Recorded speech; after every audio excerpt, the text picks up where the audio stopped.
Hi there. Welcome to Have It All. I am your host and the creator, Anna K. Morris, and I'm thrilled that you're here because if you are here, it means that you're interested in having it all, or maybe you're curious about what I and my guests have to say about having it all. Can we?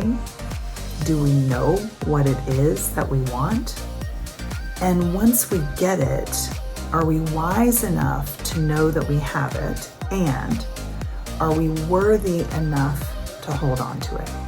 That's what we'll be exploring on the podcast. I'm so happy you're here, and let's get started. Hello. Welcome back to the Have It All podcast. I am your host, Anna K. Morris, and I'm so happy you're here for this third part of the three-part series.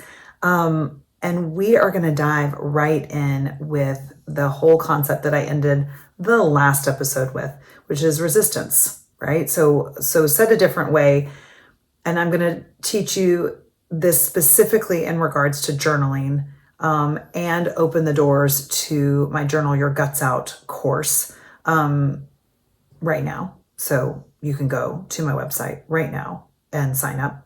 It's a 6-week course, but the cool thing about it is that you have the course forever, so you can always come back to it. But the best part, and I learned this from different coaches that I've worked with, and I really love that some of them do this, is this concept that you always have access to me. So every Tuesday at noon, I have office hours. So whether you do the class now or you do it in a few weeks from now, doesn't really matter. You can hop in to my office hours for the rest of your life. As long as I am offering them, you can hop in and get coaching with me around journaling. So that's always Tuesdays at noon Central Standard Time. So it's good for Europe too. Don't worry, you are not left out. Australia, I don't have figured out yet, but that's okay. I don't have that many clients in Australia yet. But without further ado, I want to talk to you about this concept of hard, when something is hard, because as you know by now in this series, my dad has Alzheimer's, and my sister and I are now acting as his caregivers. Although I really feel like everybody at the VA is his caregiver. We just facilitated that, and we are caregiving on an emotional side, on a financial side, and sometimes logistics, right? And getting him set up. But it is certainly a role that we've never had before. And also when you hear that somebody has Alzheimer's, the frequent comment is like, that's really hard. Like, I'm so sorry. That's really, really hard. And caregiving, oh, that's really, really hard. Or raising young kids, oh, that's really hard. Or starting a business, oh, that's hard. Literally, that's my whole life right now. I have 2 young kids, 3 and 5. I have Happy Karma Homes, which is a design build company that Derek has asked me to come back to. I also have my coaching business, which I've had to narrow down a bit so that I have bandwidth for Happy Karma Homes again. Oh, and also my dad is now living 8 minutes away at the VA with Alzheimer's, and would love for me to come see him every single day and take him on an adventure in town. So navigating all of that would be very easy to say this is hard. And trust me, ladies and gentlemen, I say it all the fucking time. And when I do it, when I say something is hard, that's a red flag for me. That's a ding, ding, ding. Pay attention, Anna. Pay attention. And it's a great thing to journal about. You can literally start with like, what do I think is hard? What is hard in my life? What is hard in my life? Whatever is hard in my life is always resistance, right? If you look at Marianne Williamson and A Course in Miracles, right? It's either love or it's fear. So am I coming from a place of love and open and curiosity, or am I coming from a place of fear and resistance and, quite frankly, trauma? So when I am resisting something, let me tell this better with a story. This morning I was journaling about how it's hard with my dad here. And what I was resisting was like going to see him every day or calling every day or whatever that looks like. And what I realized is that I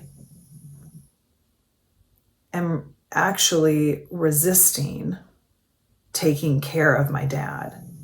And that's accurate, right?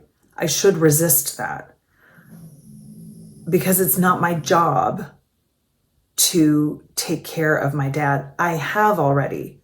My sister and I worked very hard to get him into a beautiful room at the VA with nurses that check on him every 2 hours. He is safe. My sister keeps saying it. Anna, dad is safe. Anna, dad is safe. My job is not to make sure that he is happy, to make sure that he is comfortable, because he's also somebody that for 88 years has always had a female partner. And for the first time in his life, whether it was a mother or a girlfriend or a wife, he has always had a woman in his life taking care of him. And for the first time in his life, he doesn't have anyone. So that by nature is uncomfortable for him, right? It would be because he's never done it. So my job isn't to make that comfortable for him, especially not at the sacrifice of myself or my kids or my husband or my career, right? My aunt and uncle said it beautifully one time over the last 8 weeks of this all unfolding, is that he's lived his life. You are here to live yours. Do what you need to do to make sure that he is safe and cared for, but don't throw away your life to care for him. He's had his life.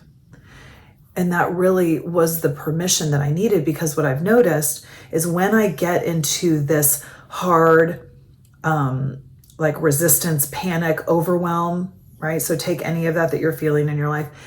It's old and it's a trauma response from my childhood, right? It's this feeling that I always had.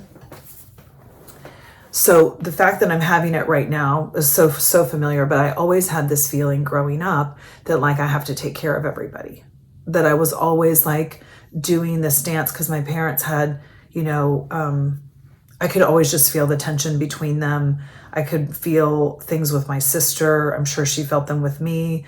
Like we were all doing this dance, trying to keep things together when they really shouldn't be together, right? When it really wasn't working and nobody was really doing anything about it.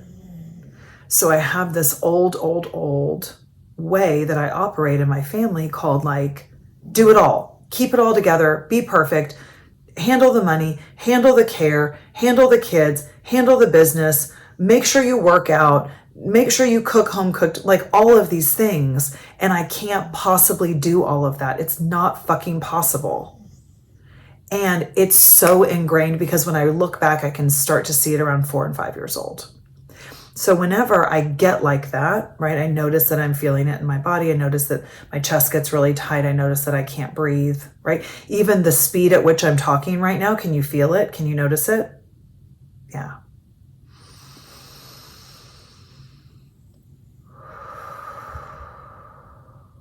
So I slow down and I notice that that's just automatic, that that's my automatic way of operating, right? Is to do it all for everyone all the time, period.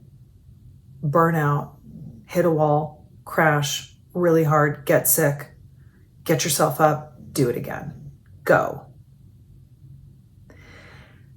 Except for the fact that I'm smarter than that now, and I'm wiser than that, and I'm more practiced at knowing my feelings and recognizing what's real and true and what's old and trauma, okay? So when I was feeling that earlier today, I'm like, oh, that's right, because I somehow think I'm responsible for my parents' happiness. Oh, and I also think that I'm responsible for their comfort and for their general well-being. Oh, and when I really think about it, I kind of think that way at times about my sister too. Less so because like she's often, doing the work and not needing that from me. But there's still an old part of me that like wants to like make it all work out so that she doesn't have to worry about everything and everything can be fine. Like there's still that I can feel within me. And when it is so grippy, like it just like takes over, right? That's when I know it's old. That's when I know it's trauma. That's when I know it's not me being the strong, capable, powerful woman that I am. It's me reacting as a 5-year-old little girl trying to make sure my family's okay and stays together, right? Like even right there, could you hear it right there? Like it gets faster when I do it. So I am actively writing about how, oh, that's right, that's not my job. Oh, and it's okay that I'm feeling that way. That's just an old familiar way that I feel. There's nothing for me to do. It's okay if I don't go see my dad today. It's okay if I don't call him today. My sister does a lot of calling. She'll check in on him. And if anything is showing up that needs help or support, I trust that she will let me know. And I will go see him in a couple of days, right? Because it's not my job. It's not my job. So when I slow down, when I take a deep breath, and I can see that hard and that resistance is only that old little girl within me, then I have a choice, right? Because I could still choose like, oh, you know what? Like I do have some time and I'd really love to bring my dad like a Blizzard from Dairy Queen and like go sit and eat it with him. Like, wouldn't that be nice? Like going because of that versus like fitting it in and cramming it in and making sure it works because I'm somehow responsible for his happiness. You feel the difference?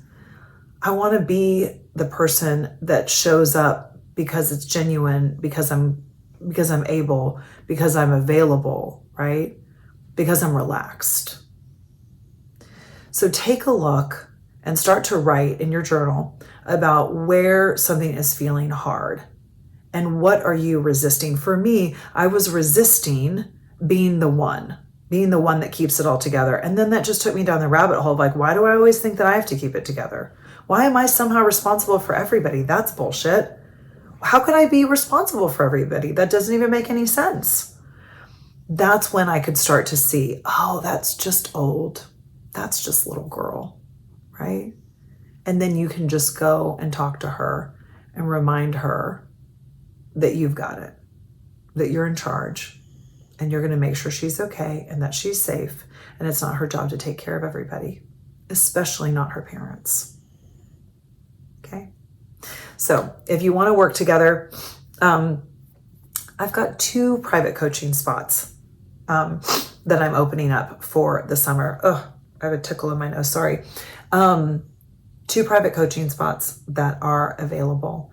And my journaling course, Journal Your Guts Out, is a huge asset because I love that you can come and join anytime you want. So I have people that did my class a year and a half ago, and they're, showing up on Tuesdays at noon. So it's super fun. You can always pop in, pop out, but you get little the recordings every single week. And then you also get, when people don't show up to the call, I do coaching videos. So you'll get little private coaching videos as well. So if you want to learn how to journal so that you can learn how to unravel yourself and notice these,